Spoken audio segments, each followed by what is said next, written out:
nous débuterons ce cycle d'enseignement par un ensemble de définitions de la structure de la cellule eucaryote. Après l'observation d'une représentation schématique d'une cellule, nous définirons les termes de cytoplasme, de cytosol, et nous finirons par voir la composition et les fonctions du cytosol. La cellule est l'unité structurale, fonctionnelle et reproductrice constituant tout ou partie d'un être vivant, à l'exception des virus. Chaque cellule est une entité vivante qui, dans le cas d'organismes multicellulaires, fonctionne de manière autonome mais coordonnée avec les autres. Les cellules de même type sont ainsi réunies en tissus, eux-mêmes réunis en organes. La théorie cellulaire implique l'unité de tout le vivant. Tous les êtres vivants sont composés de cellules dont la structure fondamentale est commune, ainsi que l'homéostasie du milieu intérieur, milieu de composition physico-chimique régulé et propice au développement des cellules de l'espèce considérée. L'étude de la cellule depuis plus de 300 ans a permis de décrire ses différents constituants et de découvrir son fonctionnement du niveau moléculaire jusqu'à des modèles d'intégration globale. Vous pouvez observer ici une représentation schématique d'une cellule eucaryote. La cellule constitue une unité spatiale délimitée par une membrane appelée membrane plasmique. Celle-ci, loin d'être une limitante hermétique, constitue une surface d'échange permettant la mise en place du flux. La nature moléculaire de cette membrane et ses éléments fonctionnels vous seront décrits dans le chapitre suivant.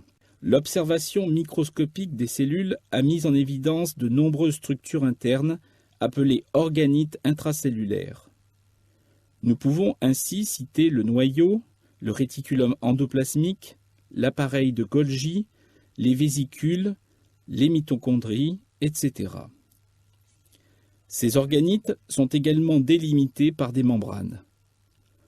Le noyau, par exemple, est délimité par une membrane nucléaire. La cellule est donc constituée d'un système complexe de membranes délimitant des compartiments au sein desquels vont se dérouler des réactions biochimiques bien définies. Nous commencerons par quelques définitions. Le cytoplasme est défini comme le matériel biologique contenu entre la membrane plasmique et l'enveloppe nucléaire. Il s'agit d'une phase liquide, ou plus exactement d'une émulsion colloïdale qui comporte de nombreux organites et structures en suspension dans une phase liquide appelée cytosol. Il contient des ribosomes, des mitochondries, un cytosquelette et un ensemble de vacuoles plus ou moins ramifiés. Ces vacuoles constituent le réticulum endoplasmique, l'appareil de Golgi, les vésicules de sécrétion, les endosomes, les lysosomes, les phagosomes. En outre, le cytoplasme des plantes comporte un organite appelé plaste impliqué dans la photosynthèse. Le cytosol, ou hyaloplasme, est donc la phase liquide, translucide où baignent les organites. Nous pouvons donner une définition technique du cytosol. Il s'agit d'une fraction liquide du cytoplasme obtenue après centrifugation et élimination des organites. Ce cytosol est donc délimité par l'ensemble des membranes de la cellule, la membrane plasmique, la membrane nucléaire et les membranes des organites. Ces limites membranaires sont représentées en rouge sur ce schéma de cellules. Le cytosol correspond à l'espace de couleur grise situé au centre. Attardons-nous un peu sur l'origine de ces structures au cours de l'évolution et voyons la théorie d'évolution admise actuellement. Nos cellules eucaryotes dérivent d'une cellule ancestrale de type prokaryote, c'est-à-dire une cellule à la structure très simple, le matériel biologique étant contenu dans un espace délimité par une seule membrane. Cette cellule ancestrale ne contenait donc pas d'organites intracellulaires. L'ADN génomique était attaché à une petite invagination de la membrane plasmique. Un réarrangement a provoqué la formation d'une enveloppe autour du noyau, laissant toutefois un contact entre l'ADN génomique et le cytosol, afin de permettre les étapes de synthèse protéique. Le contenu nucléaire est donc topologiquement apparenté au cytosol. Nous retrouverons cet état durant la division cellulaire où le contenu nucléaire se mélange au cytosol.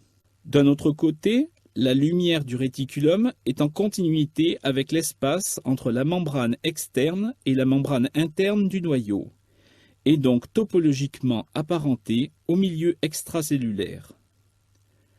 Nous retrouverons ce lien topologique notamment lors du processus de synthèse de protéines sécrétées. En ce qui concerne les mitochondries et les plastes, la théorie admise sur leur origine est celle de l'endocytose d'une bactérie par une cellule pré-eucaryote. Ce mécanisme est schématisé sur les dessins du bas. Cette théorie s'appuie sur l'analyse des génomes mitochondriaux et explique pourquoi la lumière de ces organites est restée isolée du réseau de membranes intracellulaires. La cellule eucaryote comporte donc un cytosol où baignent de nombreux organites. Ces organites représentent une fraction du volume intracellulaire très variable. La majeure partie du volume cellulaire est occupée par le cytosol. Les organites occupant le plus grand volume sont les mitochondries avec 22% du volume. Le réticulum, l'appareil de Golgi et le noyau occupent des volumes compris entre 6 et 9%. Enfin, les différents types de compartiments vésiculaires n'occupent guère plus de 1% chacun. Toutefois, nous verrons que ces chiffres peuvent varier de manière importante suivant le type cellulaire et l'activité de la cellule. Les chiffres présentés ici sont les valeurs pour une cellule du foie, l'hépatocyte. Les ordres de grandeur sont donc à retenir plus que les chiffres dans l'absolu. Voyons maintenant plus en détail quelle est la composition du cytosol. Il s'agit d'une phase liquide ou plus exactement semi-liquide. En effet, la définition exacte en termes biophysiques du cytosol est celle d'un gel colloïdal 4 fois plus visqueux que l'eau. Son pH est neutre autour de 7. Pour comparaison, le pH global de la cellule est de 7,4, à rapprocher également de la valeur du pH physiologique du milieu extracellulaire aux environs de 7,45.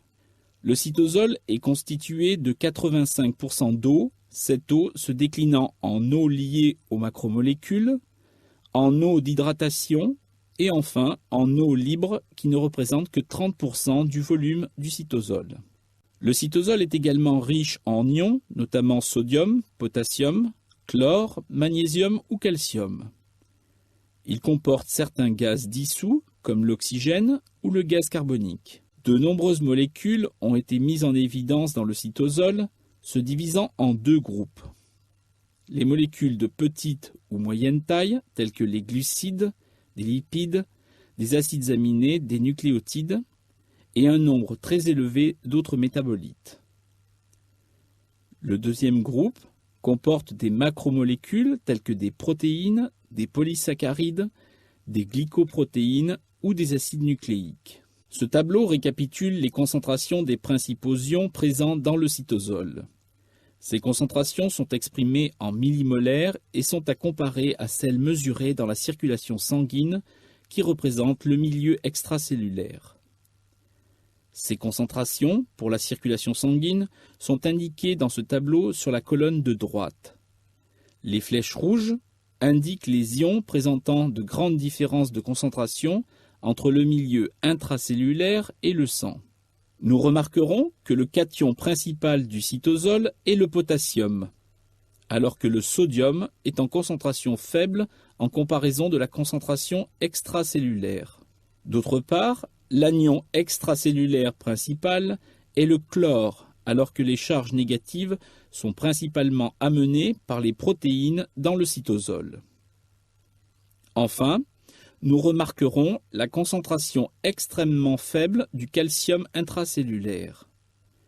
Le calcium étant un messager intracellulaire, sa signalisation ne peut fonctionner correctement qu'avec un taux basal très faible. Nous avons parlé d'un état de gel colloïdal pour ce cytosol. Ceci est dû à la grande quantité de molécules en solution, particulièrement les protéines, avec une concentration protéique cytosolique estimée à environ 200 mg par millilitre. C'est une concentration très élevée qui n'est jamais rencontrée pour un liquide biologique extracellulaire. Les protéines représentent ainsi 20 à 30% du volume du cytosol. Parmi ces protéines, certaines sont en solution, isolées ou sous forme de complexes plus ou moins importants, mais une très grande partie de ces protéines sont liées aux membranes, que ce soit la membrane plasmique ou celle des organites, sous la forme de complexes multiprotéiques. Enfin, le cytosol comporte plusieurs structures de grande taille en suspension, observables au microscope électronique, que sont les globules lipidiques et les particules de glycogène. Ces structures ne sont pas délimitées par des membranes. Elles ne sont donc pas considérées comme des organites et sont donc des constituants du cytosol. Nous terminerons ce chapitre par l'énumération des fonctions du cytosol. Elles sont au nombre de 3. Le cytosol est tout d'abord une réserve de matériaux pour de nombreuses fonctions cellulaires.